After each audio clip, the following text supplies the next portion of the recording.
तो जवान की रिलीज से पहले आपने क्या सोचा था कि ये पिक्चर कितना कमाएगी अपने 4 दिनों में? 200 करोड़, 300 करोड़, 400 करोड़? चिंता की कोई बात नहीं है, भाई आया है, सब कुछ बता के जाएगा। जितना आप सोच रहे हो उससे काफी ज्यादा है। एक एक करके हर एक चीज पे बात करना शुरू करेंगे। सबसे पहले बात करते हैं वेलकम टू द जंगल के ऊपर, जिसका हाल ही में टीजर रिलीज किया गया, या फिर इसको प्रोमो जो भी बोलना चाहो वो बोल सकते हो। हालांकि देखने में ठीक ठाक लग रहा था और इसमें जो भी इन्होंने जिंगलिंग करी, अपोकलिप को जो भी बोलते हैं इसको, वो अच्छा किया। अब फिर इसके पोस्टर पे मैंने कुछ ट्वीट वगैरह भी किया। बाई चांस अगर फॉलो नहीं करते तो सब्सक्राइब नहीं कर रहे हो ट्वीट, खैर anyways. And then I realize कि इसके पोस्टर पे जो महिला लोग हैं वो एब्स वगैरह अच्छे से दिखा रही हैं। एक्चुअली पुरुष लोगों से ज्यादा महिला लोग एब्स दिखा रही हैं, विच मेरे को पसंद आया। आई लाइक्ड इट बिकॉज आदमी लोगों के ऊपर प्रेशर नहीं रहेगा। लेकिन इसके बाद इस चीज को बहुत सारे लोगों ने पॉइंट आउट किया कि इस मूवी को एक्चुअली में लिखने वाले हैं स्नाइडर, नोलन, क्वेंटिन, सामजी। छुपा दिया उनका नाम, दिख भी नहीं रहा बिल्कुल कहीं। मैंने हर कहीं जाकर के ढूंढने की कोशिश करी, कहीं पे भी मौजूद नहीं है। और उस खबर से पहले तक मैं थोड़ा सा ठीक ठाक था कि हाँ चलो ठीक है, अहमद खान मूवी को डायरेक्ट कर रहे हैं। हालांकि वो भी कोई प्रॉमिसिंग नहीं है। अगर आपको नहीं पता तो पिछली मूवी हीरोपंती 2 थी उनकी, लेकिन फिर भी कॉमेडी के मामले में हो सकता है चला दे, क्योंकि हीरोपंती 2 में भी हंसाया था उन्होंने हमको। तो हो सकता है कि इस पिक्चर में हंसाने का काम अच्छे से कर ले। लेकिन फिर जब मुझे पता चला कि ये लिख रहे हैं तो आई एम, बता देना जो भी आप हो कमेंट्स में मुझे। फिर इसके बाद एक और दूसरा टीजर रिलीज हुआ इस हफ्ते, अक्षय कुमार की नई movie the great Bharat rescue, जिसका नाम है मिशन रानीगंज उसका। और देखने में ठीक ठाक लग रहा है। बहुत ज्यादा कुछ रिवील किया नहीं गया, बहुत ज्यादा कुछ बताया नहीं गया, तो इसलिए इसके ऊपर बहुत ज्यादा कुछ है नहीं बात करने को। बस ऐसा लग रहा है बहुत सारे लोग माइंड में फंसे हुए हैं। अक्षय कुमार उनका मसीहा बन के जाएंगे और उनको पानी से बाहर निकालेंगे, द यूजुअल स्टफ। लेकिन जो चीज इंटरेस्टिंग है वो ये है कि इस मूवी का नाम पहले द ग्रेट इंडियन रेस्क्यू था, फिर इसको द ग्रेट भारत रेस्क्यू कर दिया गया। और ये मूवी रिलीज होगी 6 अक्टूबर को, सेम डे जिस दिन लोकी आ रहा है। इसमें मैं इतना खुश क्यों हो रहा हूं, मेरे लिए तो प्रॉब्लम बढ़ने वाली है, बट अगेन इंटरेस्टिंग है। वो दिन कहां गए जब बुधवार के दिन मार्वल वाले अपनी सीरीज को रिलीज कर दिया करते थे। फिर इसके बाद अजय देवगन, इनकी भी एक अच्छी खबर है आगे जिसके बारे में बात करेंगे, लेकिन ये भी काफी इंटरेस्टिंग न्यूज है। तो पहली बार अजय देवगन और आर माधवन जो है वो आपस में टीम अप कर रहे हैं एक थ्रिलर मूवी के लिए, जो कि सुपर नेचुरल थ्रिलर बोली जा रही है। मूवी का नाम अभी तक डिसाइडेड नहीं है, बट हाँ मूवी देखने में इंटरेस्टिंग होगी, because I am actually excited for it. ये मूवी 8 मार्च 2024 को रिलीज होगी। लेकिन फरदीन खान, अगर आप भूल चुके हो तो मतलब इन्होंने काफी सारी पिक्चरें करी हैं, हे बेबी से लेके फिदा तक तो हैं, तो ये वापस कमबैक करने का सोच रहे हैं और अब अक्षय कुमार के साथ भी टीम अप करेंगे। बाय द वे ये इनकी कमबैक मूवी नहीं होगी, इनकी कमबैक मूवी विस्फोट होने वाली है, जो एक विदेशी मूवी का रीमेक है बेसिकली। लेकिन इसके बाद ये एक टीम अप मूवी भी शूट कर रहे हैं जो अक्षय कुमार के साथ होगी, और इस मूवी का नाम है खेल खेल में। शुरू में सुन के मुझे लगा कि भाई एक्शन वैक्शन होगा इसमें, और फाइनली हम अक्षय कुमार को एक बार फिर से एक्शन मूवी में देख पाएंगे। लेकिन मेरे सारे के सारे सपने चकनाचूर हो गए, क्योंकि ये मूवी एक्शन नहीं, बेसिकली एक कॉमेडी पिक्चर होने वाली है। मूवी का प्लॉट कुछ ऐसा है कि अक्षय कुमार अपने दोस्तों के साथ मिलकर इकट्ठा होते हैं और एक गेम खेलते हैं जिसमें एक दूसरे के सीक्रेट सबको बताना शुरू करते हैं, और वहां पर टेंस सिचुएशन बनने के बजाय कॉमेडी सिचुएशन बनने लगती है, and that is how the movie works. इस मूवी की शूटिंग इस साल के एंड से स्टार्ट हो जानी चाहिए और हमको अगले साल ये देखने को मिल जानी चाहिए। अक्षय कुमार वैसे भी जल्दी ले, खैर उस पर भी बात कर लेंगे। और लियो भले ही अभी तक रिलीज ना हुई हो, लेकिन लोकेश कनगराज ने अपनी अगली मूवी अनाउंस कर दी है, which is going to be, मतलब उसका नाम डिसाइड नहीं हुआ, लेकिन वो रजनीकांत के साथ आ रहे हैं। तो उस मूवी का नाम है थलाइवर 171, जो उनकी 171 मूवी होगी, वो लोकेश कनगराज डायरेक्ट करेंगे, and I am actually excited for it. और in case you guys are wondering कि भाई एक्साइटमेंट की बहुत सीमा पार हो जाएगी, क्योंकि फिर रजनीकांत जी भी एलसीयू में इंक्लूडेड हो जाएंगे, जो उनका पूरा सिनेमैटिक यूनिवर्स है वो। लेकिन मैं आपको डिसअपॉइंट कर देना चाहता हूं, क्योंकि ऐसा बोला जा रहा है, हालांकि इस बात का कोई भी कंफर्मेशन नहीं है। थलाइवर 171 जो है वो एक्चुअली में एलसीयू का पार्ट नहीं होने वाली और स्टैंड अलोन मूवी होगी, which kind of makes me disappointed because Vikram के बाद मैं कमल हसन और रजनीकांत को एक साथ देखना चाहता था। 2 लेजेंड्स एक ही स्क्रीन को ऑक्यूपाई कर, मतलब मजा आ जाता, but that is kind of not happening, ऐसा लग रहा है। लेकिन अक्षय कुमार एक बार फिर से, ऐसा लग रहा है कि इस पूरे सेगमेंट अक्षय कुमार सेगमेंट बनाना पड़ेगा एक मुझे पूरा। तो अक्षय कुमार एक बार फिर से खबरों में आ चुके हैं अपेरेंटली, क्योंकि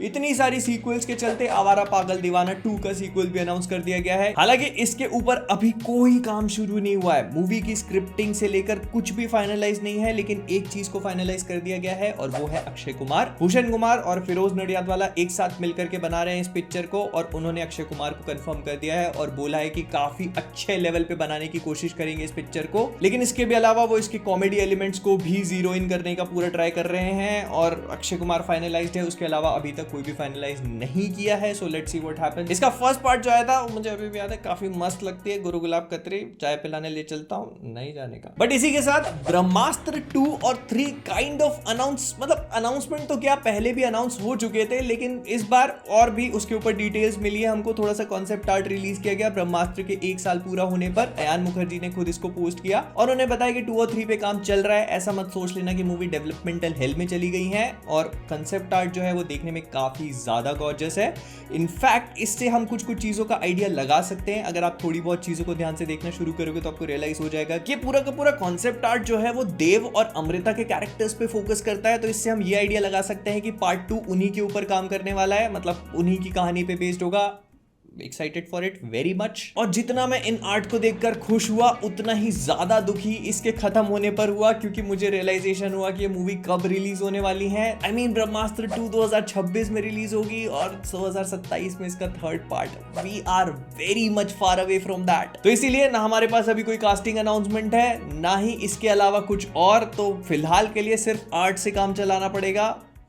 आर्ट बोला है। बट यस, जो भी था it was pretty exciting stuff to see. फिर इसके बाद आया एक बहुत ही बेहतरीन सा अनाउंसमेंट जो I was not expecting at all today, और वो था पुष्पा 2 की release date. I mean Pushpa 2 काफी हाईली एंटिसिपेटेड मूवी अगले साल की, और अब हमको ये भी पता चल चुका है कि वो किस दिन रिलीज होने वाली है, और वो दिन बहुत ही कांडू होने वाला। कांडू। तो पुष्पा 2 थिएटर्स में रिलीज होगी 15 अगस्त को, जो कि काफी अच्छा दिन है। बट मैं आपको एक बार फिर से याद दिला देता हूं कि जैसे इस बार अगस्त पे बड़े बड़े क्लैश हुए थे ना OMG और गदर के, वैसे ही अगले साल भी बहुत बड़े बड़े क्लैश होने वाले हैं, क्योंकि पुष्पा 2 के साथ रिलीज होने वाली है सिंघम 3 और कमल हसन की इंडियन 2, जिसको ऐसा बोला जा रहा है कि भारतन 2 बुक कर दिया जाएगा। I am not sure about it दो, लेकिन ये 3 मूवीज रिलीज होने वाली, जिसमें से 2 बहुत बड़ी बड़ी पिक्चर हैं। तो अगर पुष्पा 2 और सिंघम 3 एक ही दिन रिलीज होती है तो ये बहुत बड़े धर्म संकट में डाल देगा और दोनों मूवी के कलेक्शंस को इफेक्ट करेगा। एंड जहां तक मुझे समझ में आ रहा है तो पुष्पा वालों ने तो सारी चीजें देख समझ करके ही अपना अनाउंसमेंट फेंका है। उनको मालूम है कि सिंघम 3 उस दिन आ रही है, लेकिन फिर भी उन्होंने अपनी पिक्चर को उसी दिन पे डाला है कि हम 15 अगस्त को ही लॉन्च करेंगे। जिस पिक्चर को हमारे साथ उतारना है उतार के देख ले। Now it totally depends on Rohit Shetty की वो अपनी पिक्चर को इस दिन उतारना चाह रहे हैं या नहीं। बट जो कुछ भी है देखने में बहुत ज्यादा इंटरेस्टिंग होगा। लेकिन आप मुझे बताना कि अगर ये दोनों पिक्चर एक साथ आती हैं तो आप कौन सी देखने जाओगे। फिर इसके बाद आते हैं रणबीर कपूर के ऊपर, क्योंकि उनकी हाईली एंटिसिपेटेड मूवी एनिमल को कौन भूल सकता है, जो 1 दिसंबर को रिलीज होगी। लेकिन ऐसा सुनने में आ रहा है कि मूवी रिलीज को भले ही अभी टाइम हो, बट उसकी मार्केटिंग को बहुत ही जल्दी किक स्टार्ट करा जाने वाला है। और बहुत जल्दी से मेरा मतलब है रणबीर कपूर के बर्थडे के दिन, जो कि 28 सितंबर को आता है। और मार्केटिंग का कोई छोटा मोटा पार्ट नहीं, 28 सितंबर को ये लोग सीधे टीजर ही लॉन्च करने वाले हैं, ऐसा बोला जा रहा है। आई मीन इस चीज को लेकर कोई भी कंफर्मेशन नहीं है। संदीप रेड्डी वंगा ने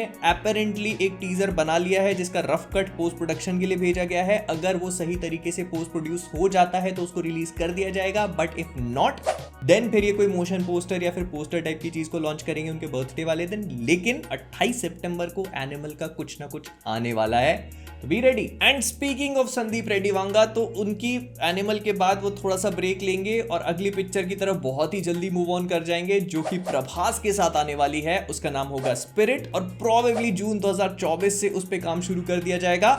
अगर आप नहीं जानते हैं तो इसमें प्रभास एक पुलिस वाले का रोल प्ले करने वाले हैं, लेकिन ये कोई आम पुलिस वाले नहीं होंगे। I mean of course Sandeep Reddy Vanga की पिक्चर है तो उसमें ऐसे नॉर्मल चीजें नहीं होने वाली है, वायलेंस वायलेंस वायलेंस होगा। लेकिन उससे पहले हमें प्रभास की 2 पिक्चरें देखनी है। अभी कहां है वो दोनों पिक्चरें? सलार का तो पता भी नहीं। अबे डिले कर दिया तो एटलीस्ट बता तो दो कि डिले कर दिया है। खैर हम लोग कर ही क्या सकते हैं, इंतजार इंतजार इंतजार के अलावा और कुछ नहीं। लेकिन एक मूवी जिसने इस बात को साबित किया कि सब्र का फल लिटरली मीठा होता है, वो है Jawan, because box office collections are absolutely insane. तो जवान ने अभी तक, जब तक मैं इस वीडियो को शूट कर रहा हूं, मतलब संडे की शाम तक, टोटल 250 करोड़ रुपए इंडिया में नेट कलेक्ट कर लिए हैं, जिसमें इसका सबसे पहले दिन का कलेक्शन 65 करोड़ रुपीस था, फिर उसके बाद 46, फिर उसके बाद 67, और अभी संडे के दिन 72 के आसपास एस्टिमेट किया जा रहा है। कोई भी कंफर्मेशन नहीं आया, मतलब अभी तक नहीं आया है, लेकिन 250 करोड़ के आसपास नेट कलेक्शन हो चुका है इंडिया इंडिया में। और ये सिर्फ मैं हिंदी लैंग्वेज की बात कर रहा हूं, अगर आप इसके तमिल और तेलुगु वर्जन को उठाते हो तो उन्होंने भी 32 करोड़ का बिजनेस कर लिया है। और इसके अलावा अगर आप इसका वर्ल्ड वाइड बिजनेस देखते हो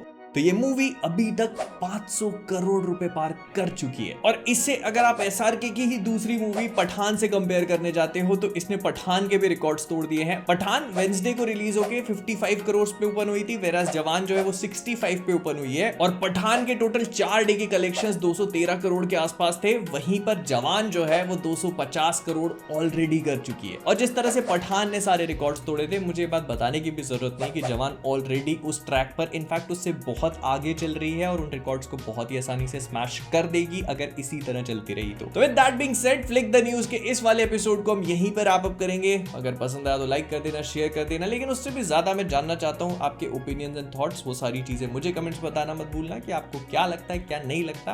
आई एम रीडिंग एवरीथिंग। तो और हाँ, सब्सक्राइब के लिए बोलना बंद कर दिया है, लेकिन अगर फिर भी 2 लाख करवा दोगे आप तो मेरे को अच्छा लगेगा।